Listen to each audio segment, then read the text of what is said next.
আসসালামু আলাইকুম।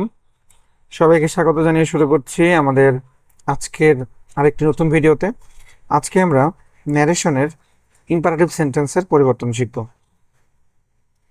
প্রথমত আমরা ডিরেক্ট স্পিচের ক্ষেত্রে গঠনটা দেখি যদি, তাহলে দেখতে পাচ্ছি প্রথমে সাবজেক্ট প্লাস রিপোর্টিং ভার্ব থাকবে এবং ইনভার্টেড কমার ভিতরের অংশটুকু ভার্ব অথবা ডু নট অথবা লেট অথবা প্লিজ অথবা নেভার, বি, কাইন্ডলি, অলওয়েজ ইত্যাদি দ্বারা শুরু হবে। ইনডিরেক্ট স্পিচ করার সময় আমরা যেটি করব, সাবজেক্ট এবং রিপোর্টিং ভার্বের স্থলে রিপোর্টিং ভার্বটি কি হবে, এটি আমাদের ন্যারেশনের একটি ছক আমরা প্রথম পর্বে পড়েছিলাম, সেটি থেকে আমরা পড়ে নেব এবং সেটাই এখানে বসাবো। তারপর কমা উঠে গিয়ে দ্যাট বসে, যদি লেট থাকে, যদি লেট দিয়ে বাক্যটা শুরু হয় তাহলে তার পরিবর্তে দ্যাট বসে ইনভার্টেড কমার বদলে। এবং এরপরে অন্য সকল ক্ষেত্রে কমা উঠে গিয়ে টু বসে এবং ইনভার্টেড কমা উঠে গিয়ে তখন নট টু বসে। এটা কখন? যখন সেন্টেন্সটি নেগেটিভ ফর্মেটে থাকে তখন নট টু বসে, অর্থাৎ ডু নট যখন থাকে, যখন ডু নট থাকে তখন নট টু বসে। এবং এখানে রিপোর্টিং ভার্বের যে ফর্মগুলো আমরা অধ্যায়ের ছকে আমরা জানি যে আদেশ বোঝালে অ্যাডভাইসড বসে, এরকম বিভিন্ন অবস্থা আছে, সেই অবস্থার উপরে ভিত্তি করে আমাদের কিন্তু শব্দগুলো ব্যবহার করতে হবে। ইম্পারেটিভ সেন্টেন্সের ক্ষেত্রে যেটি হয়, আমরা সাবজেক্টকে সাধারণত দেখি না, তবে আমরা জানি যে মনে মনে সেখানে একটা ইউ থাকে কিন্তু যেটা উজ্জ্ব অবস্থায় থাকে। তাহলে আমরা যদি এক্সাম্পলে আসি, দেখো ডিরেক্ট স্পিচের ক্ষেত্রে the old man told the maid please give me some foods. তাহলে একজন বৃদ্ধ লোক মেইডকে বলতেছেন যে দয়া করে তাকে কিছু খাবার দেন। তাহলে দেখো এটা কিন্তু তিনি অনুরোধ করছেন, তাহলে আমরা অনুরোধ বোঝালে রিকোয়েস্টেড জানি বসাতে হয়, তাহলে রিপোর্টিং ভার্বের স্থলে আমরা রিকোয়েস্টেড বসিয়েছি। এরপরে দেখো, যেহেতু বাক্যটা লেট দিয়ে শুরু হয় নাই, তাহলে আমরা জানি লেট ছাড়া অন্য সকল ক্ষেত্রে আমরা টু বসাতে পারি এবং ভার্ব থেকে শুরু করে বাকি অংশ পুরোটুকু বসাতে পারি। প্লিজ এবং কাইন্ডলির ক্ষেত্রে আমরা সেই দুটি বসাবো না। যেমন লেখা আছে প্লিজ কাইন্ডলি থাকলে আর ভি রিকোয়েস্টেড হয় এবং উক্ত প্লিজ এবং কাইন্ডলি উঠে যাবে। এরপরে পরের সেন্টেন্সে যদি আমরা দেখি, the teacher said to me, teacher আমাকে বলল, do not run in the sun. তাহলে দেখো এখানে ডু নট আছে, আমরা জানি ডু নট থাকলে নট টু হয়। তাহলে দেখো এখানে টিচার কিন্তু আমাকে উপদেশ দিচ্ছেন, তাহলে teacher advised me not to run in the sun. এরপরে ফাদার সেইড টু মি, বাবা আমাকে বলল, নেভার লুজ হার্ট। তাহলে দেখো এখানে নেভার আছে, তাহলে এখানে হবে কি নেভার টু লুজ হার্ট। তাহলে father advised me never to lose heart. এরপরে ইম্পারেটিভ সেন্টেন্সের আমরা যদি লেটের ব্যবহারটা দেখি, প্রথমেই লেটের ব্যবহারে আমাদের রয়েছে লেটাস অথবা লেটস, এই দুটি শব্দ দিয়ে আমাদের যদি কোনো বাক্য শুরু হয়, এই লেটস কিন্তু লেটাসের একটা সংক্ষিপ্ত রূপ। তাহলে এই ক্ষেত্রে আমরা কিভাবে বাক্যটি পরিবর্তন করব তোমরা যদি একটু লক্ষ্য রাখো, দেখো ডিরেক্ট স্পিচের ক্ষেত্রে আমরা সাবজেক্ট প্লাস রিপোর্টিং ভার্ব দিব, এরপর অবজেক্টটা দিব, এরপরে পরের সেন্টেন্সটি লেট দ্বারা শুরু হবে এবং ভিউ ওয়ান এবং বাকি অংশ বসবে।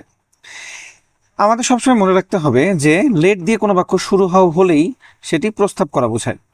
তাহলে এক্ষেত্রে আমরা প্রপোজড বসাবো, তাহলে সাবজেক্ট বসলো, এরপরে প্রপোজ টু, এরপরে অবজেক্ট, তারপরে ইনভার্টেড কমার বদলে দ্যাট বসে, আমরা জানি লেট থাকলে দ্যাট বসবে। এরপরে ওই ইউ দে, এই তিনটির যে কোনো একটি আমরা বসাতে পারি, তবে এই তিনটি বসানোর একটি ছোট নিয়ম আছে, আমরা সেটি একটু পরেই শিখব। সাবজেক্ট বসানোর পরে আমাদের শুড বসবে, এরপরে ভার্বের ভিউ ওয়ান এবং এরপরে অবজেক্ট অথবা বাকি অংশ বসবে। তাহলে দেখো আমরা এখানে একটা যদি সহজ করে মনে রাখি, আমরা উই ইউ দে কোনটি বসাবো এটি সহজ করে যদি আমরা বুঝতে চাই, তাহলে দেখো প্রথমে যদি এমন কোনো একটা পার্সন বোঝায় যখন রিপোর্টিং ভার্বের স্থলে যদি ফার্স্ট পার্সন থাকে এবং ফার্স্ট পার্সনের সাথে সেকেন্ড বা থার্ড পার্সন যে কোনো একটি যদি থাকে, অর্থাৎ সহজ কথায় যদি ফার্স্ট পার্সন সেখানে উপস্থিত থাকে তাহলে সেখানে অবশ্যই উই হবে। আর যদি ফার্স্ট পার্সন অনুপস্থিত থাকে, শুধুমাত্র সেকেন্ড পার্সন এবং থার্ড পার্সন বা থার্ড পার্সন এবং সেকেন্ড পার্সন হয়, সেক্ষেত্রে আমাদের ইউ বসে। কিন্তু যদি দুটি থার্ড পার্সন হয় সেক্ষেত্রে আমাদের দে বসবে। তাহলে দেখো আমরা এখানে লিখে দিয়েছি, রিপোর্টিং ভার্বের সাবজেক্ট এবং অবজেক্টের স্থানে একটি ফার্স্ট পার্সন, যে কোনো জায়গায় একটি ফার্স্ট পার্সন থাকলেই আমরা দ্যাটের পরে উই বসাবো। যদি সাবজেক্ট এবং অবজেক্টের স্থানে ফার্স্ট পার্সন না থেকে সেকেন্ড পারসন বা থার্ড পারসন থাকে তাহলে তখন আমরা ইউ বসাবো, এবং যদি উভয় স্থানে থার্ড পারসন থাকে তাহলে সেক্ষেত্রে আমরা দে বসাবো। তাহলে আমরা যদি একটু এক্সাম্পলের দিকে দেখি, তাহলে দেখো প্রথম এক্সাম্পলে বলা হয়েছে he told me let us do it. তাহলে দেখো এখানে রিপোর্টিং ভার্বের স্থলে কিন্তু ফার্স্ট পারসন মি রয়েছে। তাহলে মি যেহেতু ফার্স্ট পারসন, তাহলে আমরা এই পাশে সাবজেক্ট আমরা উই ব্যবহার করেছি। দেখো তাহলে যেহেতু লেটাস প্রস্তাব বোঝাচ্ছে, তাহলে propose to me inverted comma বদলে দ্যাট, এরপরে সাবজেক্ট হিসেবে উই বসবে, এরপরে শুড, এরপরে ভার্বের V1 এবং বাকি অংশ। একইভাবে পরের বাক্যটা যদি আমরা দেখি, he told you let us do it, তাহলে এখানেও প্রপোজ টু হবে, he propose to you that inverted comma বদলে। তাহলে দেখো এখানে থার্ড পারসন আছে এবং সেকেন্ড পারসন রয়েছে, এখানে কিন্তু কোনো ফার্স্ট পারসন নাই, কিংবা দুটি থার্ড পারসন না, একটি সেকেন্ড পারসন এবং একটি থার্ড পারসন। তা সেক্ষেত্রে আমরা জানি ইউ বসাতে হয়, তাহলে এই জন্য আমরা এখানে ইউ বসিয়েছি। তাহলে he propose to you that you should do it, he told her let us do it. একইভাবে he propose to her that, তাহলে দেখো দুটি এখানে থার্ড পারসন রয়েছে, তাহলে এই জন্য এখানে দে হয়েছে, শুড ডু ইট। আমরা এখন ইম্পারেটিভ সেন্টেন্সের ক্ষেত্রে দেখব যদি লেটাস বা লেটস না থেকে অন্য কোনো অবজেক্ট ফর্ম থাকে সেক্ষেত্রে আমরা কি বসাবো। অর্থাৎ অন্যান্য অবজেক্ট বলতে ধরো লেটের পরে লেটস বা লেটাস না থেকে লেট মি, হিম অথবা হার অথবা দে দিয়ে যদি শুরু হয় সেক্ষেত্রে আমরা এবারটা কিভাবে করব সেটি আমরা শিখব। তাহলে দেখো প্রথমে যদি আমরা ডিরেক্টরি স্ট্রাকচারটা দেখি, সাবজেক্ট, রিপোর্টিং ভার্ব, অবজেক্ট থাকবে, এরপরে ইনভার্টেড কমার ভিতরে লেট, অবজেক্ট হিসেবে আজ ছাড়া অন্য কোনো কিছু অর্থাৎ মি, হিম, হার, দে সব থাকবে, ভার্বের V1 এবং এক্সটেনশন থাকবে। এটাকে আমরা পরিবর্তন করতে পারি সাজেস্টেড দিয়ে অথবা সেইড দিয়ে অথবা টোল্ড দিয়ে। এই তিনটি শব্দের আমরা যে কোনো একটি ব্যবহার করতে পারি।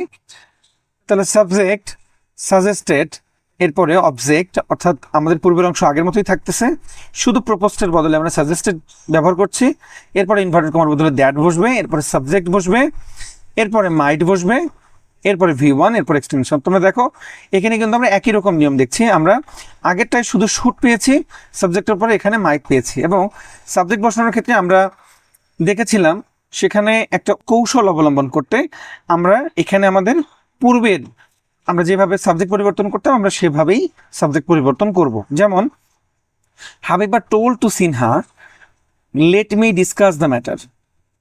তাহলে দেখো এখানে লেট মি রয়েছে, লেটাস নাই, তাহলে আমরা জানি মি একটা ফার্স্ট পারসন, তাহলে ফার্স্ট পারসন কাকে ধরে, সাবজেক্টকে ধরে রিপোর্টিং ভার্বের, তাহলে এখানে হাবিবা হবে, হাবিবা একটা মেয়ের নাম, তাহলে এখানে শি হবে, শি আমরা সাবজেক্ট হিসেবে শি বসাইলাম, এরপরে মাইট বসাইলাম, এবং এরপরে ভার্বের V1 থেকে শুরু করে বাকি অংশ আমরা পুরোটুকুকে ঠিক রেখেছি। তাহলে একইভাবে যদি আমরা আরেকটা বাক্য পড়ি, Sourav told his friends, Sourav তার বন্ধুদেরকে বললো লেটার ডু দ্য ডিউটি। তাহলে দেখো এখানে লেট হার রয়েছে, তাহলে হার একটা থার্ড পারসন, তাহলে আমরা জানি থার্ড পারসন এর কোনো পরিবর্তন হয় না, এটার আমরা সাবজেক্টিভ ফর্ম বসাবো। তাহলে Sourav told his friends that, এখানে হারের সাবজেক্ট কি, হারের সাবজেক্ট হচ্ছে শি, তাহলে শি বসিয়েছি, এরপরে আমরা মাইট বসিয়েছি, এরপরে ডু থেকে শুরু করে বাকি অংশ বসিয়েছি। এখন আমরা মডাল ন্যারেশনের কিছু নিয়ম পড়ব, অর্থাৎ যেখানে মডাল ভার্বগুলো ব্যবহার করা থাকবে সেই সেন্টেন্সগুলো আমরা কিভাবে ন্যারেশন করতে পারি আমরা সেগুলো শিখব। যেমন প্রথমেই Razia said to me you must leave the place now. তাহলে দেখো এখানে মাস্ট কিন্তু একটা মডাল, তাহলে সেক্ষেত্রে আমরা জানি মাস্টের পরিবর্তে আমরা মাস্ট এবং হ্যাড টু দুটোই বসাতে পারি, তাহলে মাস্ট অথবা হ্যাড টু দুটোই বসাতে পারি, আমরা হ্যাড টু বসিয়েছি এটাতে। দেখো Razia told me that inverted comma বদলে, এরপরে ইউ সেকেন্ড পারসন জানি আমরা অবজেক্টকে ধরে, সো এখানে আই হবে, এরপরে মাস্ট থাকলে হ্যাড টু বসে, এই জন্য হ্যাড টু বসাবে, এরপরে ভার্বের V1 থেকে শুরু করে আমরা বাকি অংশ ঠিক রেখেছি, তাহলে লিভ দ্য প্লেস নাও। একইভাবে Muntaha said I need confirm the deal, তাহলে নিড এখানে একটি মডাল ভার্ব, সেক্ষেত্রে আমরা কি করব, মুনতাহা সেইড দ্যাট, তাহলে আই এখানে সাবজেক্টকে ধরবে মুনতাহা, তাহলে মুনতাহা শি, তাহলে নিডটাকে আমরা ঠিকই রাখলাম, এবং কনফার্ম দ্য ডিল। তাহলে দেখো ব্যাখ্যায় বলা হয়েছে would, could, use to, need এসব যদি থাকে তাহলে এসবের কোনো পরিবর্তন না হয়ে হুবহু বসে। তাহলে আমরা জানলাম যে উড, কুড, ইউজ টু এবং নিড এসব শব্দ যদি থাকে, এসব শব্দ দিয়ে যদি বাক্য শুরু হয়, তাহলে ইনডিরেক্ট স্পিচের ক্ষেত্রে আমরা কোনো রকমের কোনো পরিবর্তন করব না। পরের সেন্টেন্সে যদি আমরা দেখি, Cynthia said to me you can not do it, তাহলে ক্যান এখানে একটা মোডাল অক্সিলারি ভার্ব, তাহলে এখানে আমরা এটাকে কুড করতে পারি। আমরা প্রথম যে ভিডিওটি আমাদের ছিল সেখানে আমরা জানতাম যে ক্যান থাকলে কুড বসে। যেমন সিনথিয়া টোল্ড মি হবে সেড টু এর বদলে দ্যাট, ইনভার্টেড কমার বদলে ইউ সেকেন্ড পারসন, তাহলে ইউ মি কে ধরবে, মি এর সাবজেক্টিভ ফর্ম আই, ক্যানের যে পরিবর্তে কুড এবং নট টু ডু ইট, বাকিটা ঠিকই থাকবে। এরপরে সোহানুর সেইড টু হিম, সোহানুর তাকে বলল ইউ মাইট গো, তাহলে দেখো আমরা জানি মাইটও থাকলে মাইটই হবে, মাইটেরও কোনো পরিবর্তন হবে না। তাহলে সোহানুর সেইড টু হিম বা Sohanur told him that he might go, তাহলে হি কেন হলো? কারণ ইউ সেকেন্ড পারসন অবজেক্টকে ধরেছে, হিমকে ধরেছে, তাহলে হিমের সাবজেক্টিভ ফর্ম হচ্ছে হি, এই জন্য হি হবে। এবারে মাইটটি ঠিকই থাকবে, মাইটের পরে বাকি অংশ বসবে। এরপরে Halima said I may go to school, তাহলে এখানে দেখো মে রয়েছে, তাহলে আমরা জানি মে থাকলে মাইট হবে এবং আই সাবজেক্টকে ধরবে, হালিমাকে ধরবে, তাহলে দেখো হালিমা সেইড দ্যাট, তাহলে আই হালিমাকে ধরলে হালিমার সাবজেক্টিভ ফর্ম হচ্ছে শি, এবার মেয়ের যে পরিবর্তে মাইট এবং গো টু থেকে বাকি অংশটুকু আমাদের ঠিক থাকবে। আমরা এখন কিছু ব্যতিক্রম নিয়ম পড়ব। যেমন যদি থ্যাংক ইউ দিয়ে কোনো বাক্য থাকে সেক্ষেত্রে আমরা তার পরিবর্তে থ্যাঙ্কড বসাতে পারি। যেমন Saad said to the student thank you, তাহলে সাদ স্টুডেন্টকে থ্যাংক ইউ বললো, তাহলে দেখো এখানে আমরা থ্যাংক ইউ যদি বলা থাকে সেক্ষেত্রে আমরা জানি যে এটা কোনো রকম পরিবর্তন হবে না, এটা পরিবর্তে আমরা কি বসবো? থ্যাঙ্কড বসে, তাহলে সাদ থ্যাঙ্কড দ্য স্টুডেন্ট, অর্থাৎ এই থ্যাংক ইউর বদলে আমরা একটা থ্যাঙ্কড নিয়েছি এবং এটা কার মাঝখানে বসিয়েছি? সেইড টু এর বদলে বসিয়েছি, তাহলে সাদ থ্যাঙ্কড দ্য স্টুডেন্ট, কোনো রকমের কোনো পরিবর্তন আমরা করিনি। এরপরে দেখো কিছু শব্দ, যে শব্দগুলো দিয়ে আমরা সাধারণত উইশ করা বোঝাই, যেমন ধরো good morning, good evening, good night, good afternoon, এইসব যদি থাকে তাহলে সেক্ষেত্রে আমরা উইশড ব্যবহার করব এবং উক্ত ওয়ার্ডটি পরিবর্তিত রাখব। তাহলে Kulsum said to me good morning, তাহলে আমরা জানি গুড দিয়ে যত ধরনের উইশ আছে এই উইশগুলোর ক্ষেত্রে আমরা শুধু উইশড ব্যবহার করব সেইড টুর বদলে, এছাড়া কিন্তু সবকিছু ঠিক থাকবে। তাহলে কুলসুম সেইড টু মি এটার বদলে এখানে সেইড টু এর বদলে আমরা উইশড ব্যবহার করেছি, তাহলে Kulsum wished me good morning.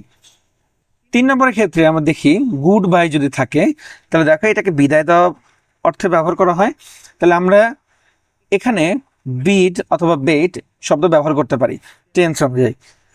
তাহলে I will said to me good bye, তাহলে এটা পাস্ট ফর্মে আছে যেহেতু আমরা রিপোর্টিং ভার্বটা দেখতেছি, সো এইটাই জন্য আমরা এখানে বেড ব্যবহার করেছি।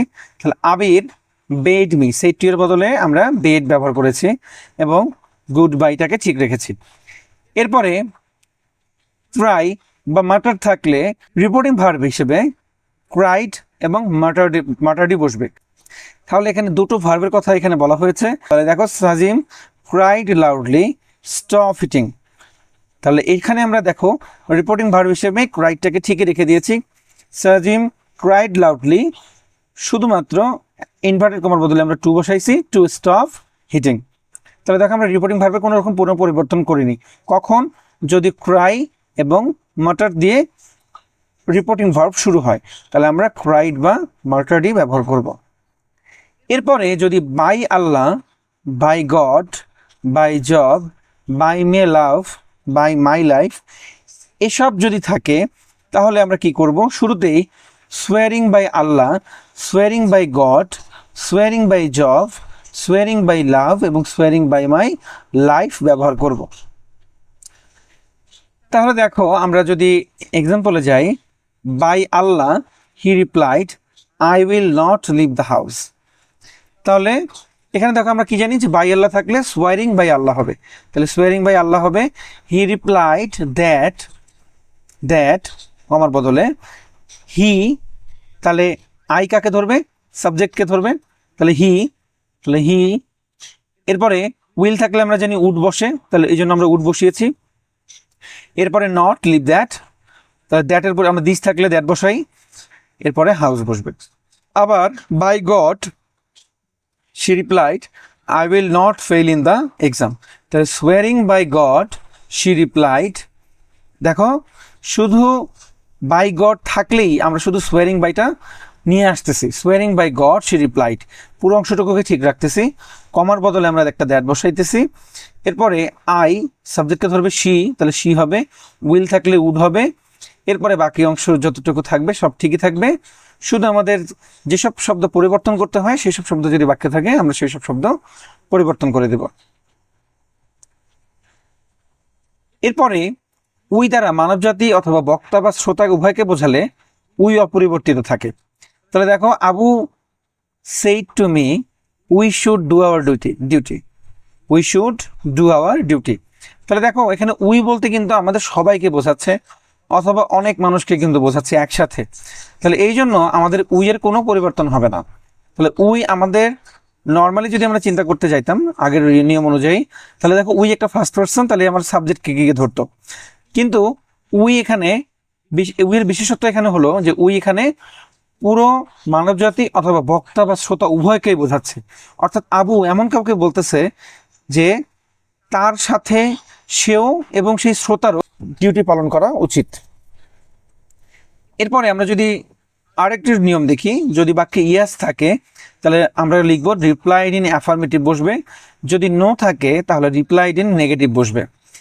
যেমন হি সেইড ইয়াস, তাহলে আমরা এখানে বলবো হি রিপ্লাইড ইন দ্য অ্যাফার্মেটিভ, তাহলে ইয়াস থাকলেই আমরা বসাবো রিপ্লাইড ইন দ্য অ্যাফার্মেটিভ, যদি নো থাকে তাহলে আমরা এটা বলবো হি রিপ্লাইড ইন দ্য নেগেটিভ। এখন আমরা আরেকটি নিয়ম যদি দেখি, যদি বাক্যে কংগ্রাচুলেশন থাকে তাহলে কংগ্রাচুলেটেড হবে, তাহলে সামন টোল্ড মি কংগ্রাচুলেশন, তাহলে আমরা লিখব সামন কংগ্রাচুলেট মি। এরপরে আমরা যদি আরেকটি বাক্য দেখি, যদি বাক্যে অফকোর্স থাকে তাহলে আমরা অ্যাগ্রি উইথ বসাবো, যেমন মরিয়ম সেইড অফকোর্স, তাহলে আমরা দেখো বসাবো Maryam agreed with me. Hi এবং হ্যালো যদি বাক্যে থাকে তাহলে এর পরিবর্তে আমরা ড্রয়িং অ্যাটেনশন বলতে পারি। হাই এবং হ্যালো যদি বাক্যে থাকে তাহলে তার পরিবর্তে আমরা কি বসাবো ড্রয়িং অ্যাটেনশন। যেমন he told her hi how are you, তাহলে দেখো এখানে কিন্তু হাই এবং হ্যালো ব্যবহার করা হয়েছে কিন্তু এটা একটা ইন্টারোগেটিভ স্পিচ, তাহলে আমরা হাই হ্যালোর জন্য যে নিয়মটির শব্দ আছে সেটি আমরা বসানোর পরে আমরা কিন্তু ইন্টারোগেটিভ সেন্টেন্সের নিয়মে এটিকে চেঞ্জ করব। তাহলে ড্রয়িং অ্যাটেনশন এটা হাইয়ের জন্য, হি আস্কড যেহেতু প্রশ্ন করেছে he told her how are you, তাহলে আমরা লিখব হি আস্কড হার, তাহলে আমরা জানি ডাব্লিউএস কোয়েশ্চেনের ক্ষেত্রে হাউ সরাসরি হাউ থাকলে বা অন্যান্য ডাব্লিউএস কোয়েশ্চেন থাকলে তাই বসবে, এই জন্য আমরা এখানে হাউ বসিয়েছি।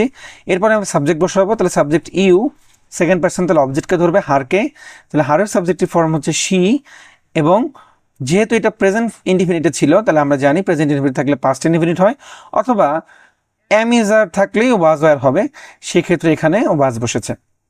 তাহলে drawing attention he asked her how she was. এরপরে 11 নম্বরে যদি আমরা দেখি সরি যদি বাক্যে থাকে তাহলে আমরা লিখব সাবজেক্ট প্লাস এক্সপ্রেসড সরো বসবে, তাহলে the little girl said sorry, তাহলে দ্য লিটল গার্ল এক্সপ্রেসড সরো, তাহলে সরি থাকলেই আমরা কি বসাবো এর পরিবর্তে এক্সপ্রেসড সরো ব্যবহার করব।